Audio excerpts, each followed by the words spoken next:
Good morning, dear students. Today we continue with our module of fundamental physics, still in part 1 of classical and fluid mechanics. Today we need to look at unit 5, which is the kinematics of rotational motion.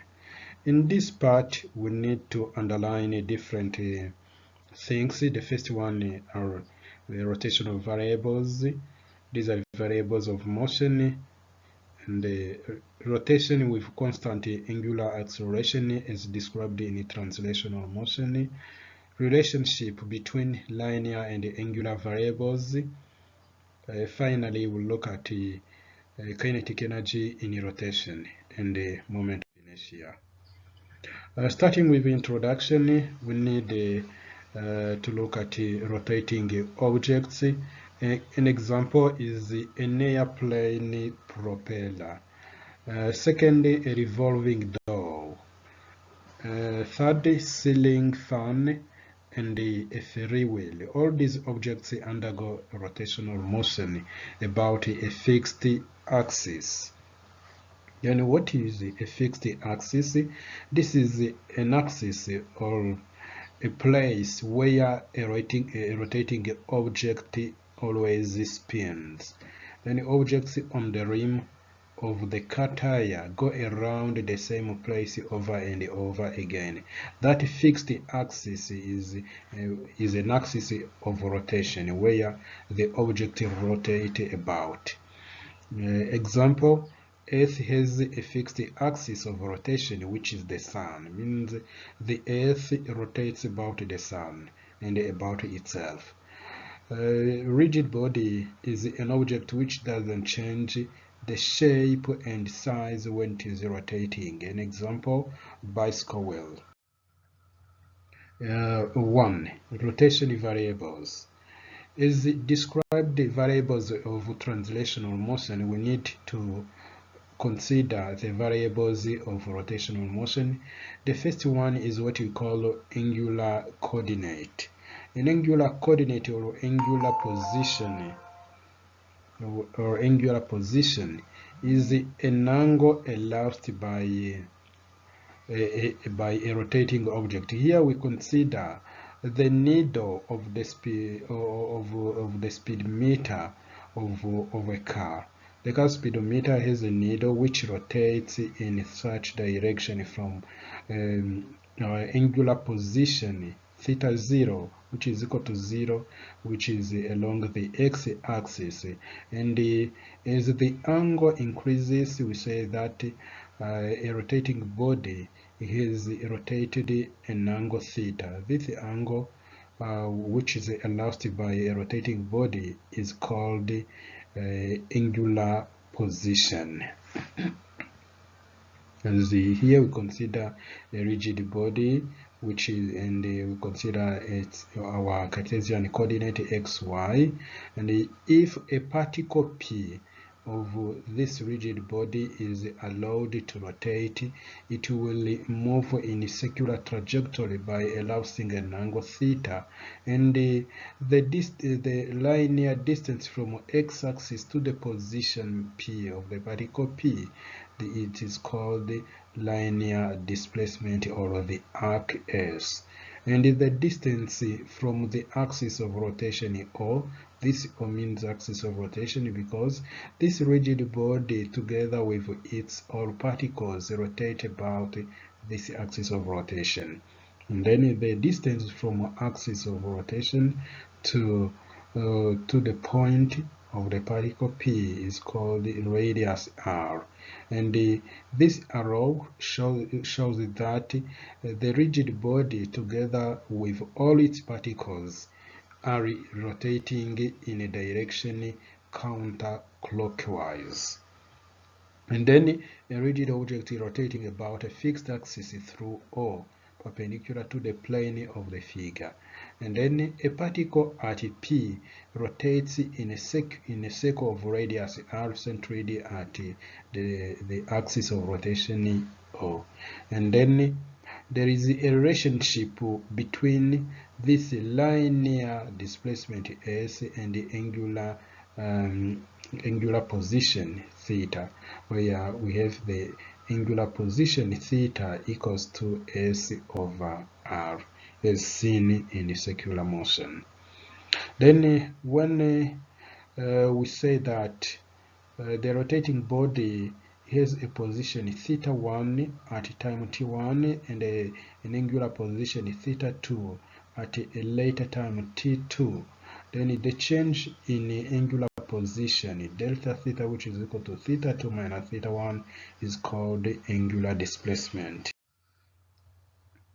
The units of angles, such as the unit of angular position and the unit of angular displacement, are 300 is radians, where 2 pi radians are equal to 360 degrees, which is equal to 1 complete revolution. This means that the angular position or angular displacement may be expressed in revolutions, where 1 revolution equals 360 degrees, and the 360 degrees is an angle around a complete circle. Then we know that 360 degrees are equal to 2 pi radians, where radian is the SI unit of angular position and the angular displacement.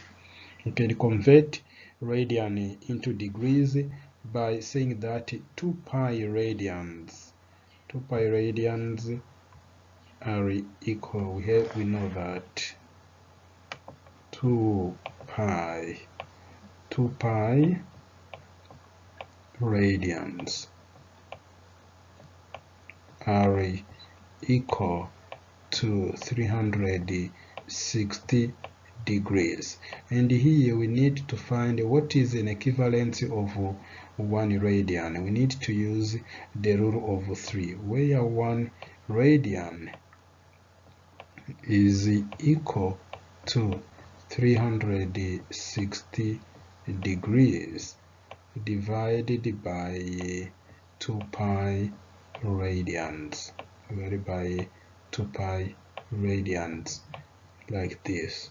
Then here we see that 1 radian is equal to 57.3 degrees. And similarly, we know why the half of a circle is 360 degrees divided by 2, which is equal to 180 degrees. Then 180 degrees are equal to pi radians. And the quarter of a circle, 90 degrees, equals pi over 2 radians, and so on. The second angular variable is the angular velocity. As described in translational motion, the velocity may be average or instantaneous. Let us start with the average angular velocity. As described in translational motion, the average velocity is equal to the change in position over the time interval. And we have seen that this change in angular position is the angular displacement.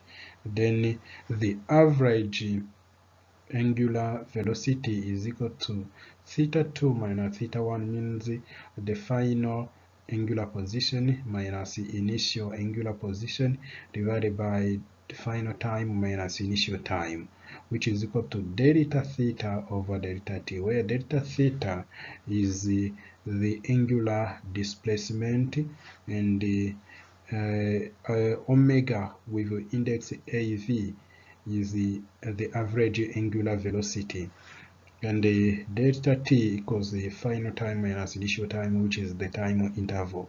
This index z means that the axis of rotation is the z axis, and it's the reason why we consider the x-axis and the y-axis, and this axis of rotation is along the z axis. Then in this, you consider that the body is rotating initially when at time t1 the body has rotated an angle theta 1, and at a later time t2 the body has rotated an angle theta 2.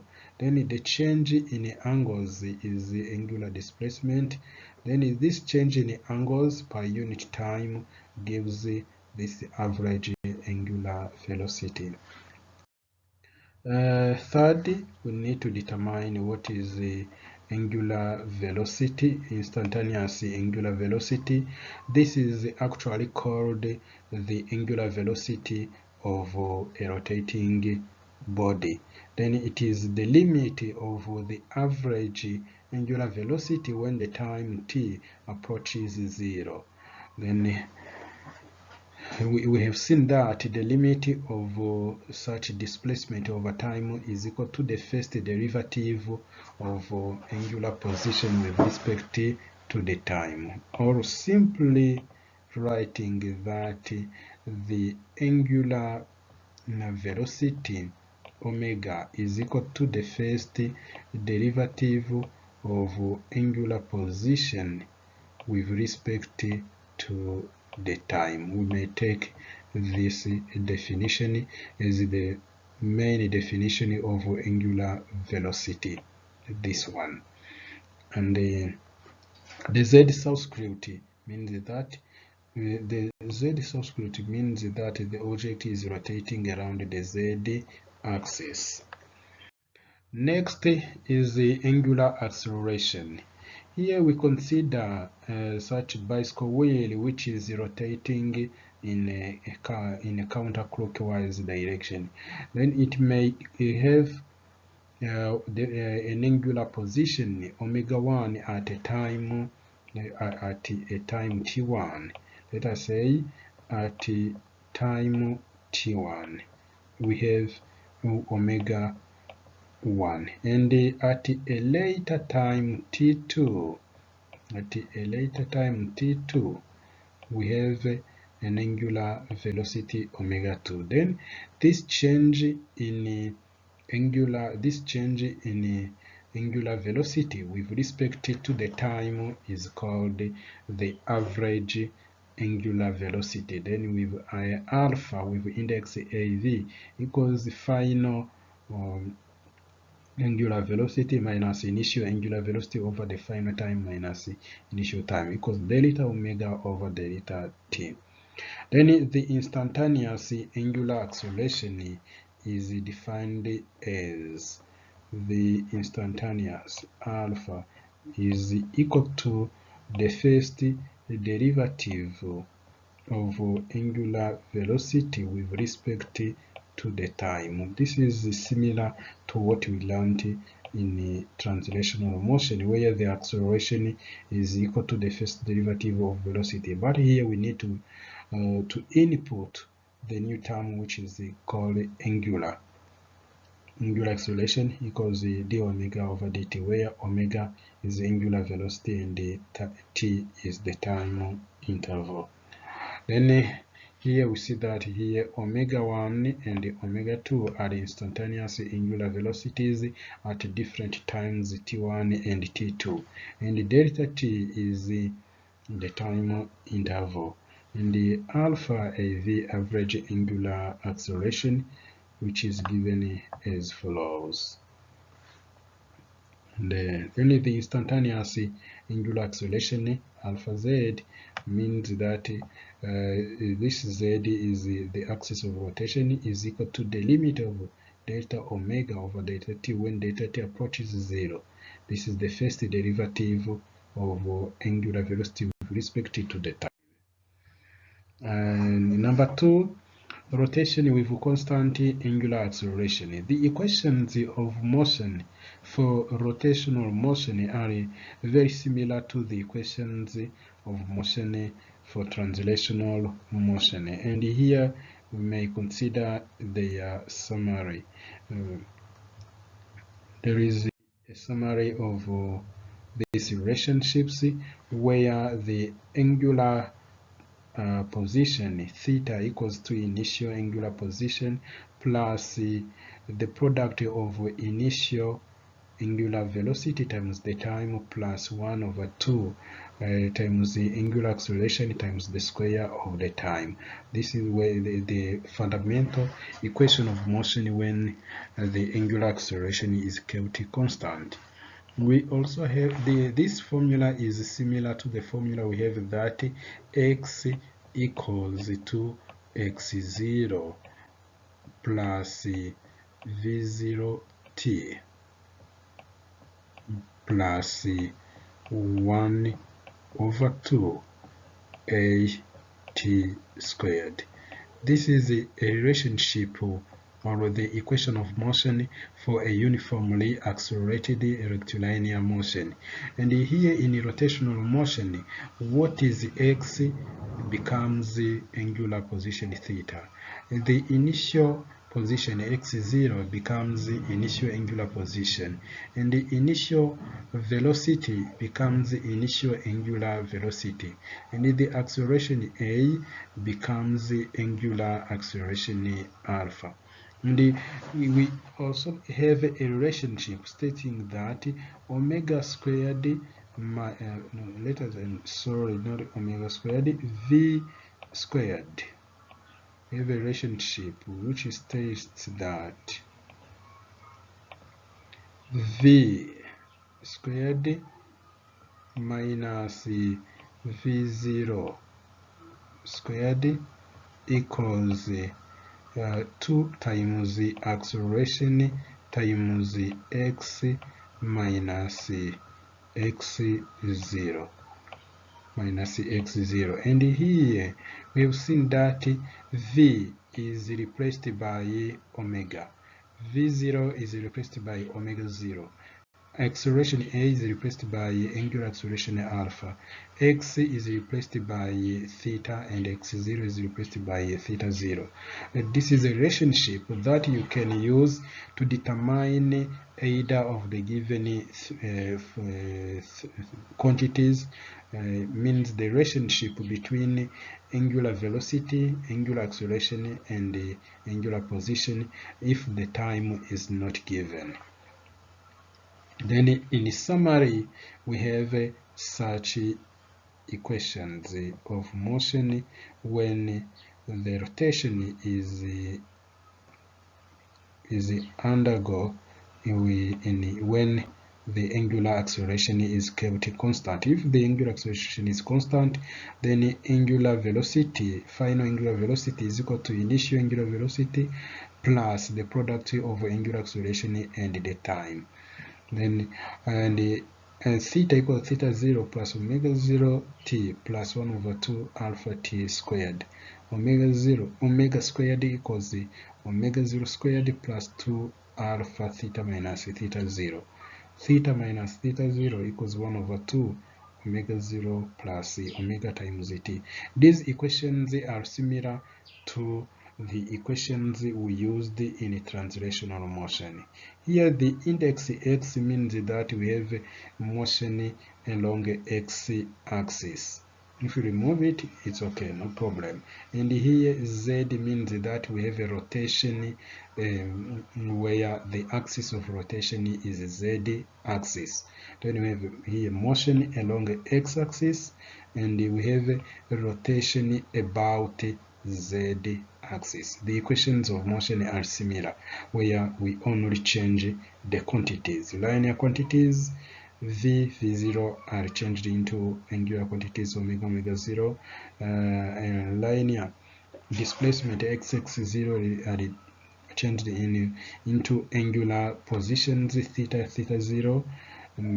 Linear velocities v0 changed into angular velocities omega 0, and so on.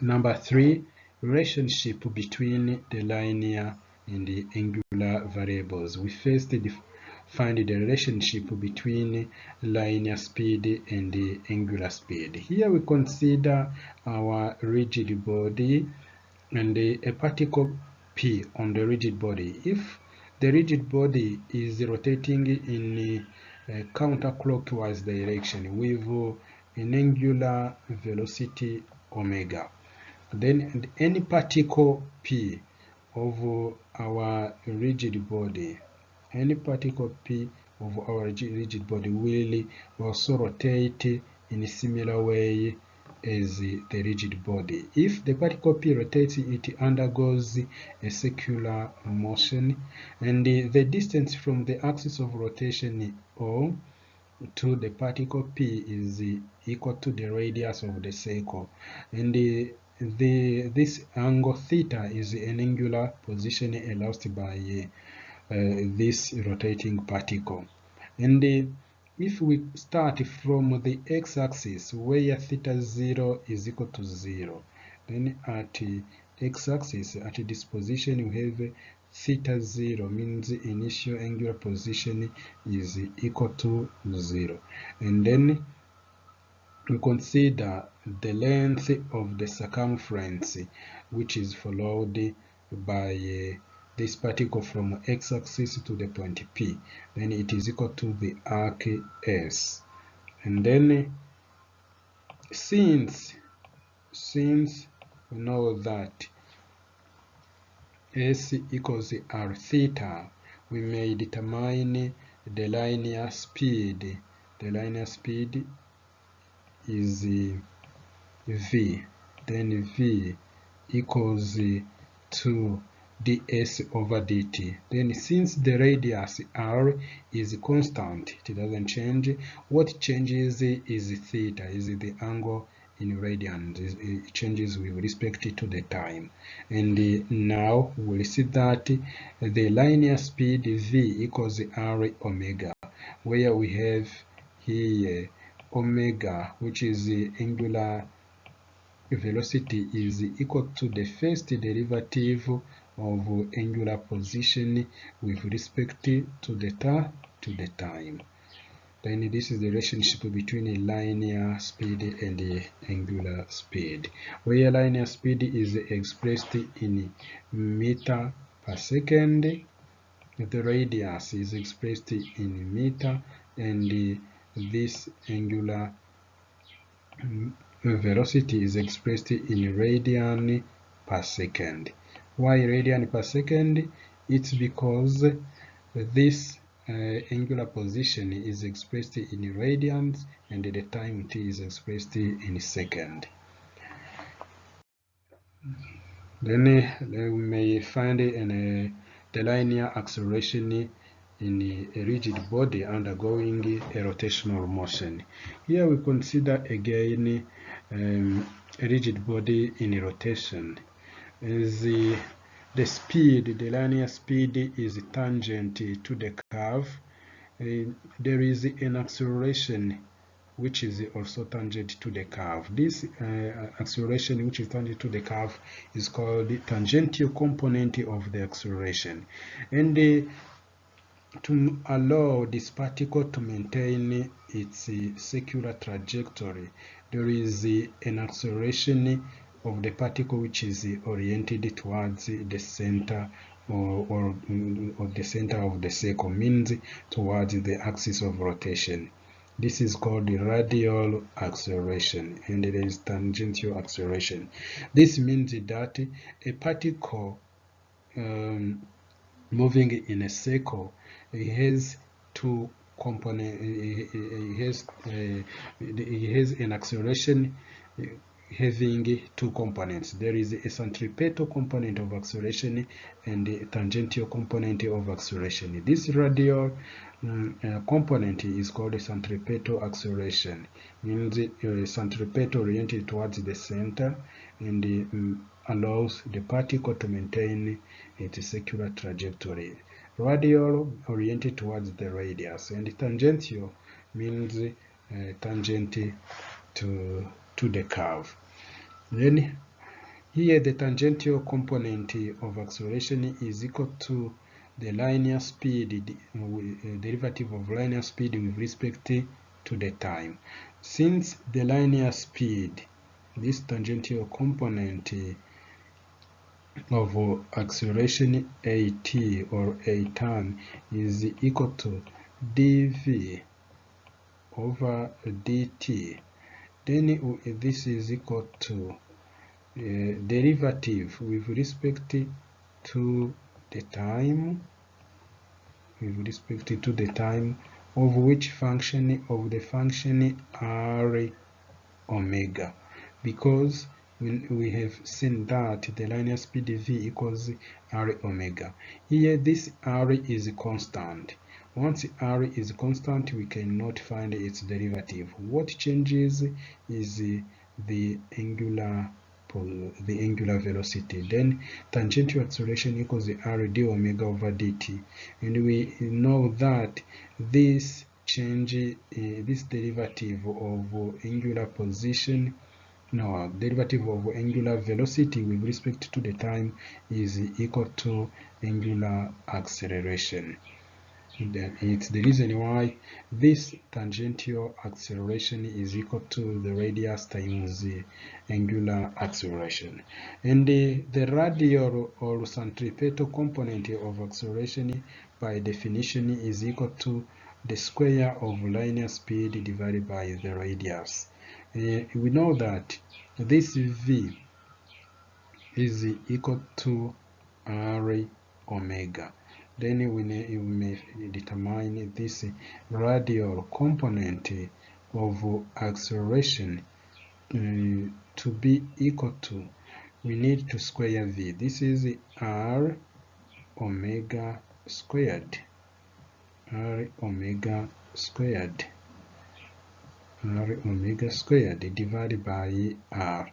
Then this will be equal to the square of radius times the square of angular velocity omega divided by the radius r. Then on the numerator we have the square of radius, and the denominator we have radius. Then they will simplify each other, and we have r times omega squared. It's the reason why the radial or the centripetal component of acceleration is equal to omega squared r, which is equal to v squared over r. We can use any of this formula. And then the total linear acceleration is equal to, is given as a vector quantity of tangential acceleration plus radial acceleration. Then the magnitude of this angular acceleration is equal to the square root of tangential component squared plus radial component squared. Then you can replace the tangential acceleration by r alpha and the radial acceleration by r omega squared. Then you get this formula to determine the magnitude of the linear acceleration of a particle in a rotational motion. Then number 4, which is the last one, is calculation of kinetic energy in rotation and the moment of inertia. Here we consider a rigid body in a rotational motion in a counterclockwise direction. Then if we consider a particle of mass mi, which is in a rotation with the rigid body, then the particle undergoes a circular trajectory, and the linear speed always tangent to, it is always tangent to the curve. We actually know that the kinetic energy of a particle is equal to the half of the product of mass and the square of velocity. Then this is the kinetic energy of one particle of mass mi. Then let us say kinetic energy ki, and this is vi, means the speed of the particle I. Then here is the rigid body has any number of particles, and each particle has a kinetic energy 1/2 mivi squared. Then you may determine the rotational kinetic energy of the rigid body to be the sum of individual kinetic energies of all bodies. Or we have seen that this linear velocity is equal to the radius r times the angular velocity. By replacing vi I. With this formula equals Ri omega, we obtain what? We obtain the rotational kinetic energy to be 1/2 times the sum of mi, which is here, times Ri omega squared, which is equal to 1/2 sum of mi Ri squared times omega squared. The new quantity, sum of the product of mass and the square of the distances, means the square of radius, is called the moment of inertia I. It's called the moment of inertia I of a rotational body. And this moment of inertia is denoted by the letter E. And then we will see that the rotational kinetic energy is equal to 1/2 times the moment of inertia times the square of angular speed. Here, and then the moment of inertia, which is the sum of the product of mass and the square of distance, for any particle or for any rigid body having any number of particles, the moment of inertia will be equal to mass 1, distance 1 squared plus mass 2, distance 2 squared plus and until you finish the number of all particles in a rigid body. Then the SI unit of the moment of inertia is the unit of mass times the square of the unit of length, which is kilogram meter squared. And here are the moments of inertia of various bodies. We have a cylinder rod. When an axis of rotation is through the center, this is how we calculate the moment of inertia. This is any rod, such as a ruler. Then this is a ruler where the axis of rotation is at one edge. I will find it. Then this is number D, thin rectangular plate. This is how we may determine the moment of inertia for a door. You know that the hinges of a door are at such positions, and the door may rotate about the hinges. And then a hollow cylinder, the moment of inertia is calculated as follows.